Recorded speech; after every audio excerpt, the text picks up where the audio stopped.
Bonjour. Alors, pour cette vidéo et pour cette série de vidéos, car je vais faire 3 vidéos de suite, pour parler de comment tenir enfin nos résolutions. Alors, on le sait tous, nous faisons beaucoup de résolutions, très peu sont tenues. Donc, on va regarder ensemble comment on pourrait enfin les tenir, comment on pourrait enfin réaliser les choses qui sont si importantes pour nous. Avec les méthodes PIT, on prend toujours en compte les oppositions, c'est-à-dire que le plus et le moins. Et notre objectif est de ramener ces oppositions en équilibre. Donc, pour prendre un exemple concret, si par exemple je suis dans une extrême joie qui serait plutôt associée à de l'excitation, de la surexcitation, donc il y a quand même une notion de forcing dans le rire, dans exprimer la joie, mais on force, donc c'est une extrême, c'est un trop. Il va y avoir forcément une déficience ailleurs. Et l'opposition de la joie, c'est la tristesse. Donc si je suis en surexcitation, c'est en fait pour recouvrir la tristesse, même voir le désespoir, voire la dépression. Donc nous avons à cœur de ramener à l'équilibre ces opposés, ces excédents et ces déficits que l'on vit à travers les polarités. Une polarité, c'est l'ensemble de la polarité, c'est le cercle, c'est comme le yin et le yang. Quand on ramène ces deux pôles à l'équilibre, on est beaucoup plus près d'un espace d'équilibre évidemment, mais d'unité intérieure. En fait, des différentes parties de nous se rassemblent et en se rassemblant, elles se retrouvent dans un point, le point d'unité, le point de neutralité duquel nous pouvons agir. Alors, je vous dis tout ça pourquoi? Parce que en ce qui concerne les résolutions de fin d'année pour l'année suivante, ce qui se passe en fait, c'est que on ne prend pas en compte suffisamment l'année déjà écoulée. Je m'explique. Ah, dans l'année écoulée, il s'est passé des choses agréables et désagréables. J'ai entendu des amis autour de moi dire ah là là là là, enfin l'année est terminée, ouf, vivement l'année prochaine, je suis bien contente qu'enfin on passe en 2024. Comme si le 31 décembre à minuit et le 1er janvier à minuit une allait changer quelque chose. Alors, on peut l'utiliser ce passage symboliquement et on peut décider de faire des résolutions, ça c'est très juste, mais en vrai, le fait de changer d'une date à une autre n'est pas plus différent que de passer du 25 mars au 26 mars. Simplement, collectivement, il y a une date symbolique et donc on va l'utiliser comme support, comme soutien pour changer des choses dans notre vie. D'autre part, si l'année 2023 ou toute année pour vous a été une mauvaise année avec des difficultés, ce qui peut tout à fait être le cas, ce n'est pas une fatalité, c'est quelque chose qui s'est produit dans votre vie pour vous faire grandir. Alors, très difficile à entendre, très difficile à accepter. Néanmoins, chaque épreuve est là pour nous faire avancer sur notre chemin, pour nous faire grandir. Si vous écoutez cette vidéo, c'est que vous êtes aussi en chemin vous-même et que vous avez à cœur de votre transformation. Donc, si vous avez à cœur votre transformation, vous savez que les épreuves qui sont arrivées dans votre vie sont venues pour vous aider à changer certaines choses pour vous. J'interromps rapidement cette vidéo simplement pour vous remercier. Remercier d'écouter cette vidéo, de vous abonner à la chaîne YouTube des méthodes PIT et aussi si vous êtes intéressé par tout ce qui est diffusé sur cette chaîne, c'est que vous avez à cœur votre développement personnel et spirituel et aussi peut-être êtes-vous également un accompagnant qui a à cœur le développement, d'aider les êtres à aller vers un mieux-être. Les méthodes PIT sont des techniques de libération émotionnelle, libération de trauma. Ces techniques de libération de trauma sont fulgurantes. Également, nous utilisons des différents outils pour ramener l'être, ramener nos émotions, ramener notre façon d'appréhender la vie vers l'équilibre, vers un point de neutralité et d'unité duquel nous allons prendre des décisions qui sont beaucoup moins subjectives et beaucoup plus alignées avec qui nous sommes vraiment. Alors, si vous voulez suivre tous les événements que nous développons régulièrement à travers l'association des méthodes Pitch, je vous invite également à vous inscrire à notre newsletter. Vous trouverez la newsletter dans le lien, dans les commentaires ci-dessous. Également, je vous invite à liker cette vidéo, liker les vidéos que vous regardez. Vous savez que YouTube utilise bien sûr les algorithmes et plus il y a de likes, plus elle est en premier plan dans la liste.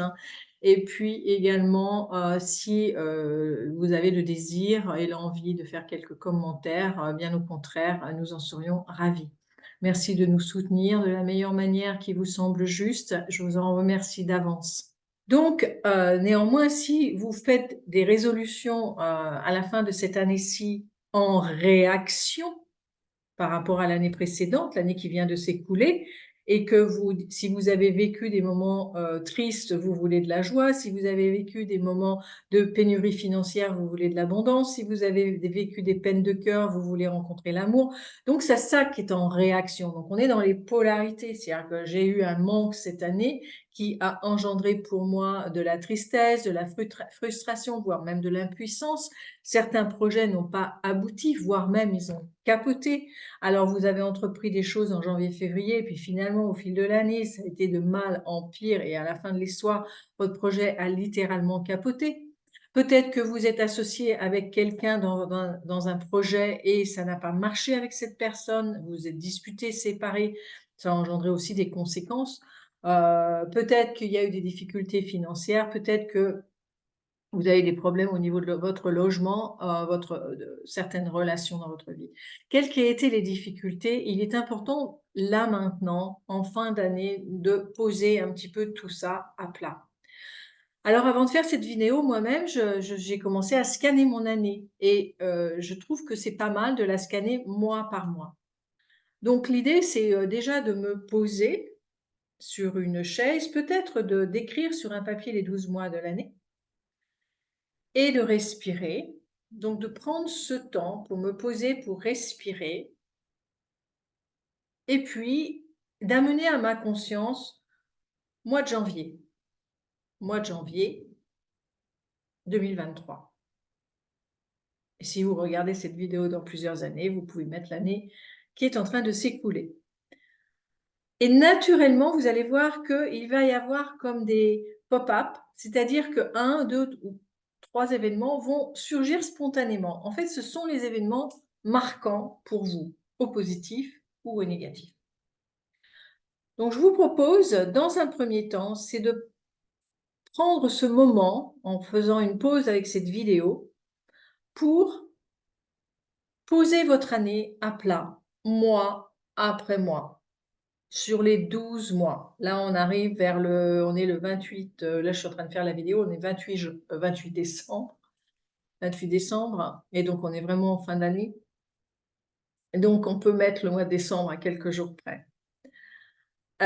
Donc, vous allez poser la vidéo et vous allez écrire mois par mois ce qui s'est passé. Et à côté de l'événement, vous allez inscrire comment vous vous sentez aujourd'hui par rapport à cet événement. Alors, vous pouvez mettre, si vous voulez, comment vous vous êtes senti au moment de l'événement, mais il se peut que les jours, les semaines et les mois se sont écoulés et que vous ne vous sentez pas pareil. Par exemple, vous avez très bien pu vous sentir en colère vis-à-vis de quelqu'un, un membre de votre famille, et aujourd'hui avoir un sentiment d'injustice. Vous avez pu avoir peur par rapport à un événement et aujourd'hui vous sentir dans l'impuissance ou dans l'abandon ou le rejet.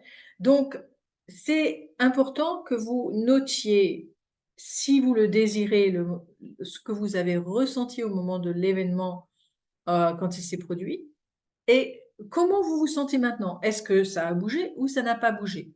Là, c'est important, il n'y a pas de jugement de valeur. Que ça ait bougé ou non, ça change rien. Vous devez, de façon authentique, inscrire comment vous vous sentez également aujourd'hui par rapport à l'événement. Et si vous avez un sentiment d'abandon, peut-être que ce sentiment n'a pas bougé depuis le mois de février dernier. Et c'est OK. Donc, vous avez vos 12 mois et vous avez vos différentes situations, une ou plusieurs situations par mois avec les sentiments qui sont associés. Alors, voilà, maintenant c'est fait ça? Très bien. Un autre élément des méthodes PIT, c'est souvent on porte en nous un sentiment global. Par exemple, l'année a été épouvantable. Bon, je parle plutôt, ou même l'année a été géniale. Mais en fait, qu'est-ce qui a été génial dans cette année? Forcément, tous les jours des 365 jours n'ont pas été géniaux. Donc, qu'est-ce qui a été génial qui finalement vous porte dans une perception globale année géniale? Peut-être que vous êtes tombée enceinte, vous avez mis un enfant au monde. Donc, projet accompli d'enfant. Peut-être que vous vouliez vous marier, vous êtes marié. Projet de mariage, vous avez changé de maison, vous avez acheté une voiture, vous avez fait des choses que vous aviez l'intention de faire et votre projet s'est réalisé. Donc, vous allez dire année géniale. C'est global. C'est très bien, mais c'est global. Ce n'est pas spécifique à un événement en particulier. Revenir au spécifique permet à votre cerveau d'identifier cet événement spécifique. Je me suis mariée, j'ai eu un mariage magnifique, c'est un projet que j'ai réalisé qui me met en joie. Ça, c'est spécifique. Idem pour le négatif. Si je dis, waouh, c'était une année épouvantable, alors le cerveau, lui, il sait pas ce que ça veut dire en fait. Donc, c'est assez stressant de se dire j'ai eu une année épouvantable parce que ça veut dire 365 jours épouvantables, ce qui n'est pas vrai. Donc, hein, si par contre je dis cette année-là a été très difficile, cette année-là a été difficile parce qu'il s'est passé ceci, cela, alors je peux dire cet événement-là. J'avais un projet de faire monter des stages en association avec une collègue, un collègue, et ça n'a pas fonctionné entre nous, ça a même été très conflictuel au point d'arriver à une séparation. Donc, qu'est-ce que je retiens de cet événement? Je retiens que c'était conflictuel jusqu'à la séparation. Peut-être que l'événement douloureux, c'est quand on s'est dit de façon peut-être brutale, écoute, moi je ne peux pas travailler avec toi, c'est insupportable. Et donc là, il y a une sorte de cassure intérieure qui peut-être nous peine ou nous met en colère. Donc c'est important d'identifier. C'est pas une année épouvantable, c'est que sur un événement, un projet, ça a capoté, ça ne s'est pas déroulé comme je voulais. Donc j'aimerais aussi que vous notiez ça, qu'est-ce qui a été agréable et qu'est-ce qui a été désagréable. Et quand vous arrivez maintenant à la fin de l'année, vous fermez les yeux, vous respirez et vous vous dites, après avoir fait ce bilan, qu'est-ce que j'en retiens? Et peut-être que justement, entre les événements agréables et les événements désagréables, on arrive à une sorte de point d'équilibre, quelque chose de beaucoup plus rationnel, de beaucoup plus spécifique et de plus posé. C'est-à-dire qu'en fait, l'année a été empreinte de différents événements. Chacun de ces événements m'enseigne quelque chose, m'apporte quelque chose. Peut-être que je pourrais méditer un peu plus longuement sur certains des événements pour en tirer des leçons. En fait, chaque événement positif ou négatif est une expérience. Ce qui m'amène déjà à vous dire, à vous inviter à sortir de cette notion d'échec et de réussite. Si je dis mon année a été géniale, il y a fort à parier que j'ai réussi un truc. Si je dis mon année a été épouvantable, il y a fort à parier que j'ai échoué sur quelque chose. Pour sortir de cette dualité souffrante, parce que la réussite engendre une exigence de réussite future, parce que si je mets la barre très haut sur cette année, bah, comment je vais faire pour aller plus haut encore l'année prochaine? Bah, ça va être difficile peut-être. Donc, je me mets une pression inutile. Et quant à l'année épouvantable, il y a la peur de revivre une autre année épouvantable. Et du coup, je suis plus dans un mode fatalité. Les choses m'arrivent, j'ai rien demandé, ça me tombe dessus. Alors que non, chaque événement est une expérience de laquelle j'apprends quelque chose qui va me faire avancer sur mon chemin de vie. Maintenant, fermez les yeux et pensez maintenant à votre année dans son ensemble. Scannez les différents événements, les plus et les moins, avec l'émotion associée. Donc janvier, il s'est passé un événement agréable, donc je ressens cet événement agréable, je respire, inspire, expire. Février, il s'est passé un événement difficile, je ressens cet événement difficile avec l'émotion associée, j'inspire, j'expire.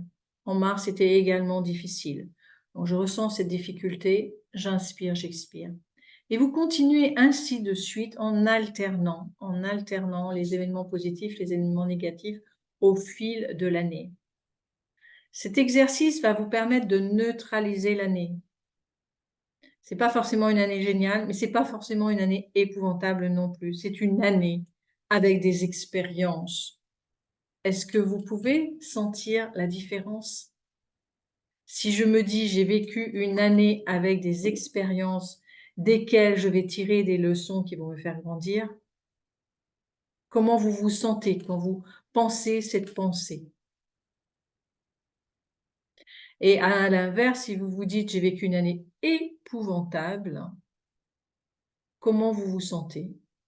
Vous vous sentez probablement stressé, avec un sentiment de fuite, d'envie de fuir, avec la peur que l'année suivante soit désagréable à nouveau, que vous tombe encore 3-4 tuiles au coin de la figure.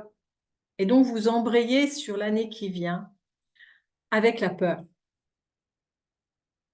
Est-ce que vous allez, vos résolutions, puisqu'on est sur le sujet des résolutions, ne l'oublions pas, vos résolutions seront des réactions basées sur la peur.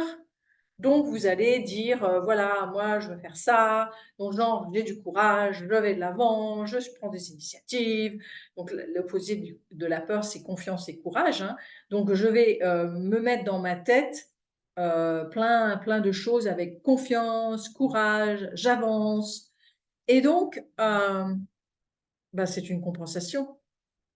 Et en fait, la fondation de ce fameux courage et cette fameuse confiance, et la peur. Donc, on est sur des sables mouvants et ça ne tiendra pas. Par contre, là, maintenant, j'ai vécu des expériences. Peut-être que je peux prendre un temps pour en tirer les leçons nécessaires. Donc ça, c'est vraiment faire un point sur l'année qui vient de s'écouler.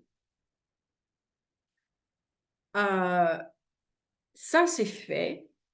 Maintenant, donc le deuxième point, deuxième aspect pour la création de vos résolutions pour le futur, c'est maintenant que vous êtes au point neutre vis-à-vis de cette année-là qui vient de s'écouler, vous allez également fermer les yeux, respirer et vous dire, si tout était possible, donc je n'ai aucune obligation, aucune responsabilité sur rien, je peux tout faire. Qu'est-ce que je ferais? J'ai pas de problème d'argent, j'ai pas d'obligation professionnelle, j'ai pas de prêt bancaire par rapport à une maison à crédit, voilà, j'ai tout l'argent possible, j'ai toutes les libertés, je peux partir où je veux quand je veux, je peux tout faire. Et vous allez sentir ce qui émerge en vous. Quels sont vos souhaits les plus profonds, vos désirs les plus profonds, vos aspirations les plus profondes? Donc, je vais vous demander maintenant, et ça c'est un exercice qui est très amusant à faire, c'est de lister en vrac, sans filtre. Par exemple, voilà, vous avez 50 ans, vous n'avez jamais fait de danse et vous aimeriez devenir une grande danseuse. Bon, c'est pas très réaliste, mais c'est important de noter, c'est-à-dire de ne pas filtrer avec tu peux pas, tu dois pas, tu devrais pas, il faut pas. Donc, de sortir de ce cadre-là et de lister toutes vos aspirations, tous vos désirs. Vous voudriez partir 6 mois au Japon. Bon, bah là, vous êtes marié, vous avez des enfants en bas âge, vous avez un crédit immobilier.